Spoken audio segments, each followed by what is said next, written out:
وقال ربكم ادعوني استجب لكم ان الذين يستكبرون عن عبادتي سيدخلون جہنم داخرین۔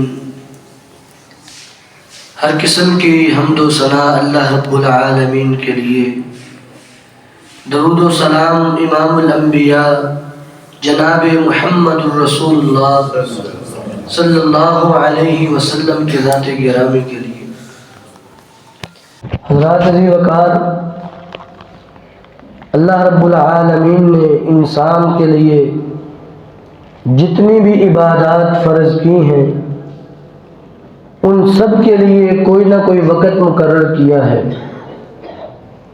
خواہ مالی عبادت ہو جیسا کہ زکوٰۃ، اس کا ایک وقت مقرر ہے، خواہ بدنی عبادت ہو جیسا کہ نماز، اس کا ایک وقت مقرر ہے، خواہ مالی اور بدنی دونوں قسم کی ہو جیسا کہ حج، اس کا بھی وقت مقرر ہے۔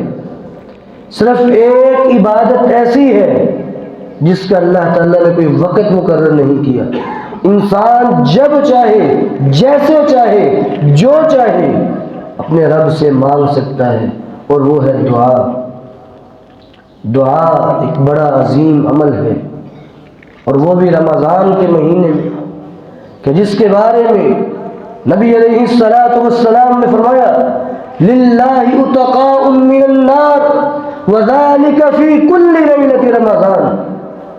اللہ رب العالمین رمضان کی ہر رات بہت سے لوگوں کو جہنم سے آزاد کر دیتے ہیں، اللہ ہمیں بھی ان میں شامل فرمائے۔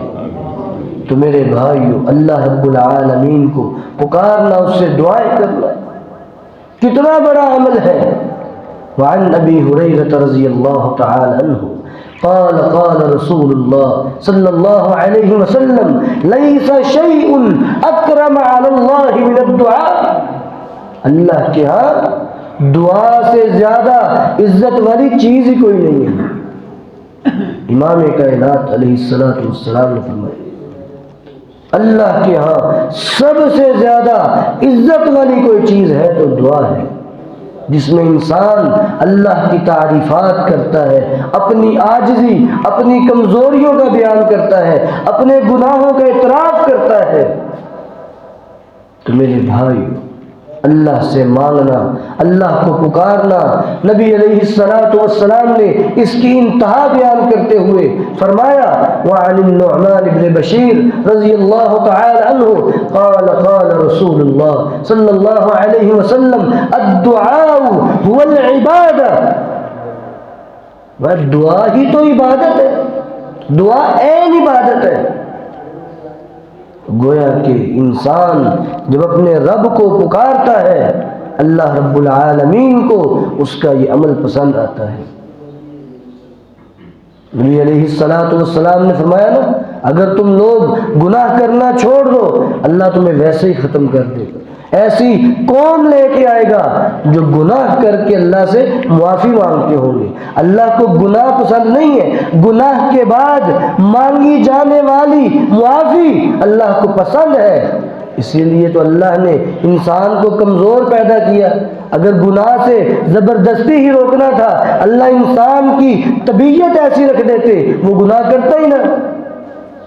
انسان خطا کار ہے، گناہ ہو جاتا ہے، غلطی ہو جاتی ہے، لیکن اس پہ اڑ جانا وَكَانُوا يُصِرُّونَ عَلَى الْحِنْثِ الْعَظِيمِ، جہنمی لوگوں کی یہ صفت ہے کہ وہ بڑے بڑے گناہوں پہ اصرار ہمیشگی کرتے ہوں گے۔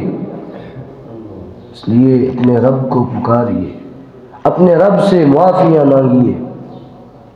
وعن ابی ہریرہ رضی اللہ تعالی عنہ قال قال رسول اللہ صلی اللہ علیہ وسلم انہ من لم يسأل اللہ یغضب علیہ۔ نبی علیہ الصلوۃ والسلام نے فرمایا جو اللہ سے نہیں مانگتا اللہ اس سے ناراض ہو جاتے ہیں۔ اور بعض سلف نے لکھا کہ اللہ تعالیٰ نے 3 چیزوں میں فرق رکھا ہے خالق اور مخلوق کا، ایک محبت، ایک خوف، اور تیسری دعا۔ محبت میں کیا فرق ہے؟ خالق اور مخلوق کی محبت کا فرق یہ ہے اگر کوئی بندہ کسی سے محبت کرتا ہے نا تو وہ کہتا ہے کہ میں اکیلا ہی اس سے محبت کرتا ہوں، اور کوئی اس سے محبت نہ کرے، یہ صرف میرا محبوب ہو۔ اور جو اللہ سے محبت کرتا ہے وہ کہتا ہے یہ بھی اللہ سے محبت کرے، وہ بھی اللہ سے محبت کرے، سب اللہ سے محبت کرے۔ یہ فرق ہے۔ خوف کا فرق یہ ہے کہ جو دنیا میں کسی چیز سے ڈرتا ہے وہ اس سے دور بھاگتا ہے۔ من خاف شیئا ہرب منہ، وہ اس سے دور بھاگے گا۔ ومن خاف من اللہ ہرب الیہ، اور جو اللہ سے ڈرتا ہے وہ اللہ کی طرف بھاگتا ہے، اللہ کے اور قریب ہو جاتا ہے۔ یہ فرق ہے خالق اور مخلوق کے فرق خوف میں۔ تو اور تیسری چیز دعا، جو نبی علیہ السلام نے فرق بیان کیا، دنیا میں کسی سے مانگو تو وہ ناراض ہو جاتا ہے کہ یہ کیا ہر ٹائم مانگتا ہی رہتا ہے، اور اللہ کی ذات بابرکت اتنی مقدس اس کی شان ہے کہ جو اس سے نہیں مانگتا اللہ اس سے ناراض ہوتے ہیں۔ اللہ سے مانگو، اس کے خزانوں میں کوئی کمی نہیں ہے، وہ تمہاری ہر ضرورت پوری کر سکتا ہے۔ مانگنے والا کوئی ہو تو صحیح۔ وعن سلمان الفارسی رضی اللہ تعالی عنہ قال قال رسول اللہ صلی اللہ علیہ وسلم ان ربکم تبارک وتعالی حی کریم یستحیی من عبدہ اذا رفع یدیہ الیہ ان یردہما صفرا۔ نبی علیہ السلام نے فرمایا تمہارا رب بڑا حیادار ہے، بڑا عزت والا ہے۔ جب کوئی بندہ اپنے ہاتھوں کو اٹھا لیتا ہے اللہ کو حیا آتا ہے اس کو خالی موڑ دے۔ اس کے پاس دینے کے لیے سب کچھ ہے، پھر بھی وہ خالی موڑ دے، اس کو حیا آتی ہے۔ کوئی مانگنے والا ہو تو صحیح۔ تو میرے بھائیو، اپنے رب کو پکاریے، اپنے رب سے دعائیں کیا کریں، اور خصوصاً رمضان کے مہینے میں۔ اور پھر وعن ابی ہریرہ رضی اللہ تعالی عنہ قال قال رسول اللہ صلی اللہ علیہ وسلم قال اللہ تبارک وتعالی انا عند ظن عبدی بی وانا معه اذا دعانی۔ اللہ رب العالمین فرماتے ہیں، حدیث قدسی ہے کہ میں اپنے بندے کے گمان کے مطابق ہوتا ہوں۔ اگر کوئی بندہ کہنا نا اور مینوں رب نے کتنے معاف کرنا ہے، اللہ ایسے بندے کو نہیں معاف کرتے۔ الہا سے مانگے، آہوازاریاں کرے، اللہ میں نے تیرے در سے خود کو معاف کروا کے جانا ہے، میں تجھے راضی کرنا ہے۔ کوئی نہ کوئی کونا مل کے بیٹھ جائے اور آہوازاریاں شروع کر دے، رب مان جائے۔ ایسے نہیں کہ چلو معاف کرنا تو کر دے، نہیں تو تیری مرضی، ایسے نہیں مانگنا۔ الہا سے مانگنا، چمٹ کے مانگنا ہے، اللہ مجھے معاف فرما دے، اگر تو نے معاف نہ کیا میں تو خسارہ پانے والوں میں سے ہو جاؤں گا۔ اللہ کو ایسے مانگنا ہے، ایسے پکارنا۔ وعن معاذ بن جبل رضی اللہ تعالی عنہ قال لما بعثه رسول اللہ صلی اللہ علیہ وسلم الى الجمل۔ حضرت معاذ بن جبل فرماتے ہیں رضی اللہ تعالی عنہ 10 ہجری کے اندر نبی علیہ السلام نے ان کو یمن کا گورنر بنا کے بھیجا۔ حضرت معاذ بن جبل رضی اللہ تعالی عنہ سواری پہ بیٹھے ہوئے ہیں، نبی علیہ السلام سواری کی مہار پکڑی ہے اور آپ اپنے شاگرد کو، صحابی کو مدینے سے باہر تک چھوڑنے کے لیے، الوداع کرنے کے لیے آ رہے ہیں۔ آپ نے فرمایا یا معاذ، اے معاذ، میں لبیک یا رسول اللہ، اللہ کے رسول میں حاضر، میں یا معاذ لعلک اللہ تلقانی بعد عامی ھذا، معاذ ہو سکتا ہے یہ زندگی کی آخری ملاقات کی گھڑیاں ہو سکتا ہے جب تم دوبارہ آؤ تمہاری میری ملاقات نہ ہو سکے۔ فبکا معاذ جشعا لفراق النبی صلی اللہ علیہ وسلم، معاذ بن جبل پھوٹ پھوٹ کے رونا شروع کر دیا کہ محبوب سے جدائی کا وقت ہے، آخری گھڑیاں، کیا دوبارہ اس رخ زیبا کو نہیں دیکھ پائیں گے، اس چہرہ پر انوار کو نہیں دیکھ پائیں گے؟ رونا شروع کر دیا۔ یا معاذ لا تبکی ان اول الناس بی یوم القیامت المتقون من کانوا وحیث کانوا، معاذ رو مت، کل قیامت کا دن ہوگا، میرے سب سے قریب وہ لوگ ہوں گے جو اللہ سے ڈرنے والے ہوں گے، پھر وہ کسی بھی برادری سے ہوں، کسی بھی قبیلے سے ہوں۔ اور فرماتے ہیں اس کے بعد نبی علیہ السلام نے نصیحتیں فرمانا شروع کی، اور ان میں سے ایک یہ بھی نصیحت تھی، یا معاذ واتقی دعوت المظلوم فإنہ لیس بینہ وبین اللہ حجاب۔ اے معاذ، مظلوم کی بد دعا سے بچنا۔ مظلوم جب رب کو پکارتا ہے نا تو فرمایا کہ فإنہ لیس بینہ وبین اللہ حجاب، اس کے اور اللہ کے درمیان کوئی رکاوٹ نہیں ہوتی، ڈائریکٹ بات اوپر تک جاتی ہے۔ اور جامع ترمذی کی روایت میں حضور نے فرمایا کہ اللہ تعالیٰ اپنے ذمے یہ بات کر لیتے ہیں، وَعِزَّتِي لَأَنصُرَنَّكَ وَلَوْ بَعْدَ حِينٍ، اے مظلوم مجھے میری عزت کی قسم میں تیری ضرور مدد کروں گا اگرچہ کچھ وقت بعد کروں۔ اس لیے اس معاملے میں اللہ سے ڈرنا چاہیے۔ وعن سعید بن زید رضی اللہ تعالی عنہ ان اروى خاصمته فی ارض له، حضرت سعید بن زید حضرت عمر بن خطاب کے داماد ہیں رضی اللہ تعالی۔ ایک اروہ نامی عورت، اس نے جھوٹا کیس کر دیا، ان کی زمین تھی، اس نے کیس کر دیا جی زمین میری ہے، صحیح بخاری کی روایت۔ حضرت عمر کی عدالت میں کیس آیا، جب گواہیاں دی گئیں کہ سعید بن زید کو بلایا گیا تو سعید بن زید فرمانے لگے کہ میرے پاس کوئی گواہی نہیں ہے، لیکن یہ بات کہ میں نے یہ حدیث خود نبی علیہ السلام سے سنی، آپ نے فرمایا من اخذ شبرا من ارض اخیہ طوقہ اللہ بسبع ارضین یوم القیامہ، جو بندہ کسی کی ایک بلشت ایک گٹھ زمین پہ قبضہ کرے گا، کل قیامت کا دن ہوگا، اللہ تعالیٰ اس کو 7 زمینوں کا توق بنا کے پہنا دیں گے۔ اس حدیث کا راوی میں خود ہوں، میں اس کی زمین پہ کیسے قبضہ کر سکتا ہوں؟ اس عورت نے کہا نہیں جی نہیں، یہ میری زمین ہے، اس کے حق میں فیصلہ ہو گیا۔ وہیں پہ کھڑے کھڑے حضرت سعید بن زید رضی اللہ ہاتھوں کو اٹھایا اور فرمانے لگے اللہم ان کانت کاذبۃ فعم بصرها واجعل قبرها فی ارضها، اے اللہ اگر یہ عورت جھوٹی ہے، اس نے جان بوجھ کے مجھ پہ کیس کیا، اگر اس نے جھوٹ بولا ہے، میری زمین پہ قبضہ کیا ہے، اللہ اس کو اندھا کر دینا اور اس کی قبر اسی زمین میں بنانا۔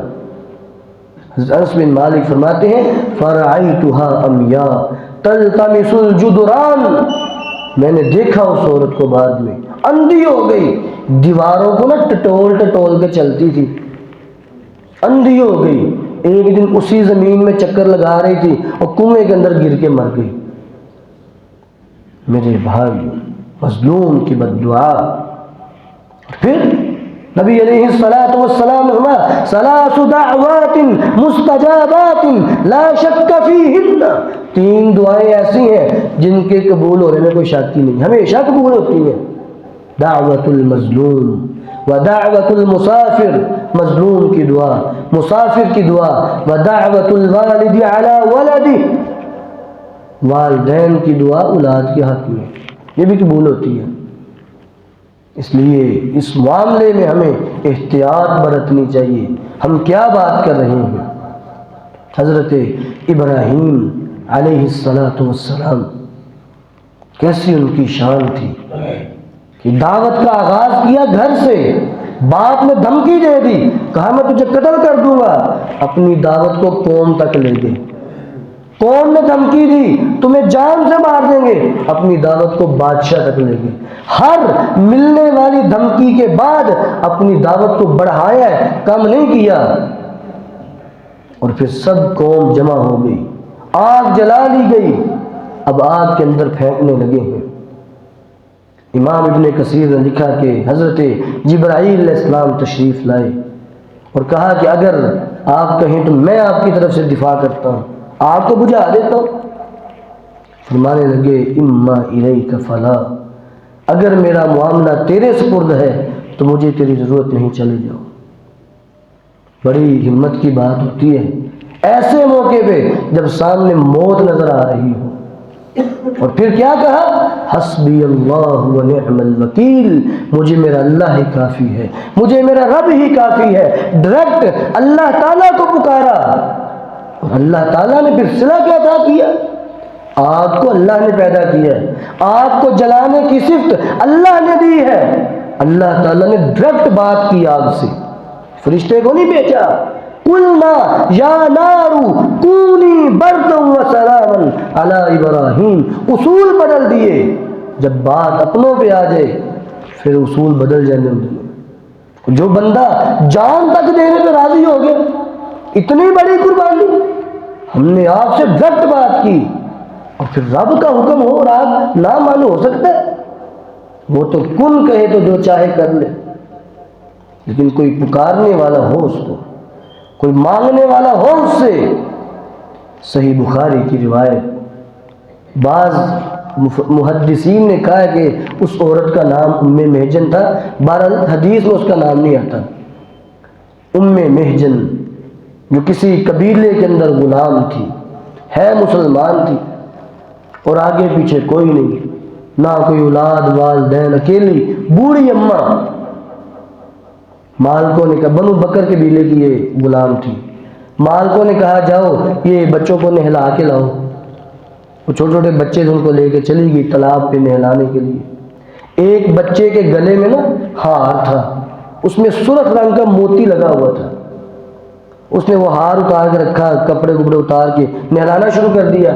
وہ ہار چمک رہا تھا، اس کا موتی دھوپ کے اندر۔ وہ ایک چیل آئی، اس نے وہ ہار پکڑا اور لے گئی۔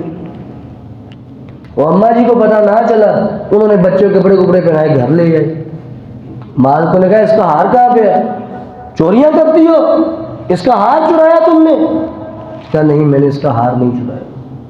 انہوں نے مارنا شروع کر دیا، کمرے میں بند کر دیا، اور جتنا ظلم کر سکتے تھے ظلم کی انتہا کر دی۔ ایک بوڑھی عورت جس کو ڈنڈوں کے ساتھ اس کو مارا گیا، بند کر دیا کمرے میں۔ ایک دن بند رکھا، پوچھتے رہے ہار بتا دو، میرے پاس ہار نہیں ہے۔ اگلا دن ہوا، سارے قبیلے کو جمع کر لیے، صحیح بخاری کی روایت ہے، سارے قبیلے کو جمع کر لیا، اور پھر اس اماں کو پکڑ کے لے آئے، مارنا شروع کیا۔ پھر پوچھا ہار دے دو، کہا میرے پاس ہار نہیں ہے۔ کہا اگر تم نے ہار نہ دیا تمہارے کپڑے اتار دیں گے۔ اب نگاہیں آسمان کی طرف اٹھی، اور اس نے اپنے رب کو پکارا اور کہنے لگی اللہ تو میری عزت کا گواہ ہے، ساری زندگی تیرے لیے ہر چیز قربان کر دی، آج میری عزت پہ بات آ گئی، مجھے ذلیل و رسوا مت کرنا لوگوں کے ساتھ۔ اللہ کو پکارے تو صحیح۔ اور حدیث میں آتا ہے کہ وہی چیل آئی، ہار اس کے قدموں میں پھینک کے چلی گئی۔ مالکوں نے دیکھا یہ تو ہم ذلیل ہو گئے، لوگوں نے باتیں کی کہ ہار تو اس کے پاس تھا ہی نہیں، اس کو آزاد کر دیا کہ جاؤ اپنی عمر میں رکھ سکتے۔ پھر وہ عورت مدینے میں آئی، اس کا اور تو کوئی تھا نہیں، تو نبی علیہ السلام نے مسجد کے اندر خیمہ لگا دیا، مسجد کی صفائی کیا کرتی تھی۔ ایک رات وہ فوت ہو گئی، صحابہ کرام نے نبی علیہ السلام کو بیدار کرنا مناسب نہ سمجھا کہ بوڑھی عورت ہے، حضور کی نیند کیا خراب کرنی ہے۔ خود ہی اپنے گھر سے 2-4 بیویوں کو بلایا، اس کو کفن دفن کر کے اس کو جا کے دفنایا، کچھ زیادہ پڑھ دیا اس کا۔ صبح ہوئی، نبی علیہ السلام نے پوچھا آپ کو بتایا گیا وہ تو فوت ہو گئی، میں دلونی علی قبرہا، اس کی قبر پہ لے کے جاؤ مجھے۔ اس کی قبر پہ گئے، وہاں جا کے آپ نے جنازہ پڑھا، اور پھر آپ نے اس کا یہ واقعہ صحابہ کو بیان کیا۔ جب کوئی دل سے اللہ کو پکارتا ہے نا، اللہ اس کی دعا کو سنتے ہیں۔ وعن جابر رضی اللہ تعالی عنہ قال قال رسول اللہ صلی اللہ علیہ وسلم ما من احد يدعو بدعاء، حضور نے فرمایا جب بھی کوئی بندہ کوئی دعا کرتا ہے اس کی دعا کبھی رائے گاہ نہیں جاتی۔ 3 کاموں میں سے ایک کام ہوتا ہے، بس 2-4 منٹ کی بات ہے، تو اس کی دعا 3 کاموں میں سے ایک کام لازمی ہوتا ہے، یا تو اللہ تعالیٰ اس کی دعا قبول کر لیتے ہیں، اس کو وہ چیز عطا کر دیتے ہیں، دوسرے نمبر پہ یا پھر اس کی وہ دعا تو قبول نہیں ہوتی، اللہ تعالیٰ اس پر کوئی مصیبت آنی تھی اس کو ٹال دیتے ہیں، اور تیسرے نمبر فرمایا اگر یہ بھی نہ ہو اللہ تعالیٰ اس کی دعا کو ذخیرہ کر لیتے ہیں، اپنے پاس رکھ لیتے ہیں، کل قیامت کا دن ہوگا اس کو اجر کی صورت میں دے دیا جائے گا، اور جب اجر ملے گا تو خواہش کریں گے کاش کہ دنیا میں ہماری کوئی دعا قبول ہی نہ ہوتی۔ 2-4 احادیث دعا کے حوالے سے سن لیں۔ نبی علیہ السلام نے فرمایا ادعوا اللہ وانتم موقنون بالاجابہ، اللہ کو پکارو تو تمہیں قبولیت کا یقین ہونا چاہیے۔ کیوں؟ فإن اللہ لا يقبل دعاء من قلب غافل لاہٍ، اللہ تعالیٰ غافل دل کی دعا قبول نہیں کرتے۔ مورخین نے لکھا نا حجاج بن یوسف یا ظالم تھا، ظالم بادشاہ، تو وہ بیت اللہ سے گزر رہا تھا تو وہاں پہ ایک نبینہ بیٹھا ہوا تھا، اندھا نبینہ، وہ دعا مانگ رہا تھا۔ اس نے کہا اللہ 7 سال ہو گئے ہیں، 7 سال میں تیرے گھر میں آتا ہوں، تجھ سے آنکھیں مانگ رہا ہوں، مجھے آنکھیں دے دے۔ حجاج نے سن لیا، حجاج اس کے پاس چلا گیا، اس کے کان میں کہنے لگا میرا نام حجاج بن یوسف، مشہور تو تھا ظالم، میرا نام حجاج بن یوسف ہے اور میں کسی کام پہ جا رہا ہوں، میرے واپس آنے تک اگر تمہاری آنکھیں نہ آئیں میں نے تمہاری گردن اتار دینی۔ اللہ ڈر گیا، اس نے کہا یہ تو کام خراب ہو گیا، آگے تو آنکھیں نہیں، جب تو سانس بھی باقی نہیں بچے گا۔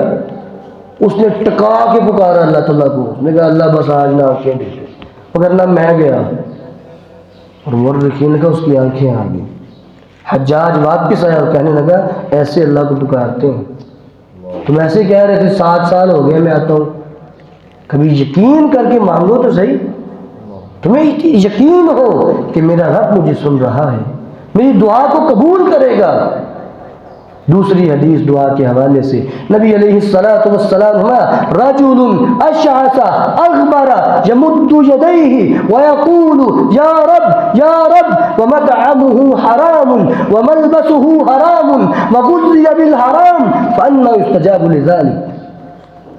اللہ تعالیٰ ایسے بندے کی دعا قبول نہیں کرتے جس کا کھانا حرام کا ہو، جس کا پینا حرام کا ہو، جس کے بدن میں غذا حرام کی پائی ہو، اللہ اس کی دعا نہیں قبول۔ حرام نہیں چیز قبول ہوتی، حرام چیز نے کیا قبول ہونا ہے؟ امام اوزاعی رحمۃ اللہ علیہ بغداد کے ایک بازار میں جا رہے تھے، ایک چھوٹی سی بچی لڑکی انار بیچ رہی تھی نا، سر پہ ٹوکرا رکھا ہوا انار بیچ رہی تھی۔ ایک بندہ نا بھاگتا ہوا آیا، اس نے ایک انار پکڑا، دوڑ لگا دی۔ امام اوزاعی رحمۃ اللہ اس کے پیچھے گئے چور کے۔ اس نے کیا کیا چور نے، 2 گلیاں آگے جا کے نا وہ یتیم بچہ کو کھیل رہا تھا اس کو وہ انار دے دیا۔ امام صاحب نے پکڑ لیا، یہ کیا کر رہے ہو؟ اس نے کہا میں اللہ تعالیٰ کے ساتھ تجارت کر رہا ہوں۔ یہ کیسے؟ اس نے کہا دیکھیں جب میں نے چوری کی تو میرے نامہ اعمال میں کتنے گناہ لکھے گئے؟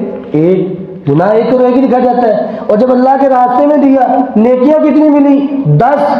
1 نیکی 1 گناہ سے کٹ گئی، باقی 9 نیکیاں فائدے میں۔ امام اوزاعی نے یہی حدیث پڑھ کے سنائی یہ تمہاری سوچ غلط ہے۔ ان اللہ طیب لا یقبل الا طیبا، اللہ پاک ہے، پاک تو قبول کرتا ہے، حرام تو قبول ہی نہیں ہوتا۔ چوری کا مال دے رہے ہو اللہ کے راستے میں، وہاں سے اٹھا کے لیا یہاں اللہ کے راستے میں دے دیا۔ جب تک آپ کا رزق حلال نہیں ہوگا تب تک معاملات صحیح نہیں ہوں گے۔